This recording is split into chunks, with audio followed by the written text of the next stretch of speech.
Hi friends, அஸ்ஸலாமு அலைக்கும். இன்றைக்கி முட்டை தொக்கு செய்ய போகிறோம். அது எப்படி செய்கிறதுன்னு பார்க்கலாம் வாங்க.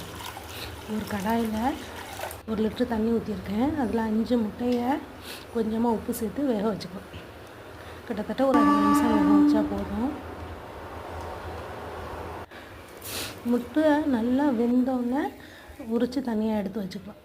இப்போ அதே கடாயை கழுவிட்டு தூக்கி வச்சுருக்கேன். ஒரு 3 டேபிள் ஸ்பூன் அளவு எண்ணெய், 1 ஸ்பூன் அளவு கடுகு, கொஞ்சமாக கருவேப்பிலை, ஒரு மீடியம் சைஸ் வெங்காயம், 2 வெங்காயம், ஒரு பெரிய தக்காளி, 2 பச்சை மிளகாய் எல்லாத்தையும் போட்டு நல்லா வதக்கிக்கலாம்.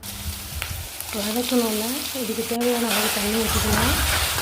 1/2 டீஸ்பூன் மஞ்சள்தூள், 1 டீஸ்பூன் அளவு மிளகாய்த்தூள், தேவையான அளவு உப்பு எல்லாம் போட்டு நல்லா இந்த வெங்காயம் தக்காளிலாம் வேக விட்டுக்கலாம். கடைசியில் அவிச்ச முட்டையை நல்லா உள்ளே கீறி விட்டு மசாலாவில் போட்டுக்கலாம். அவ்வளோதான், சூப்பரான முட்டை தொக்கு ரெடி. இந்த ரெசிபியை நீங்கள் வீட்டில் ட்ரை பண்ணி பாருங்கள். இந்த வீடியோ உங்களுக்கு பிடிச்சிருந்துச்சுன்னா லைக் பண்ணுங்கள், ஷேர் பண்ணுங்கள், கமெண்ட் பண்ணுங்கள், சப்ஸ்கிரைப் பண்ணுங்கள். தேங்க்யூ.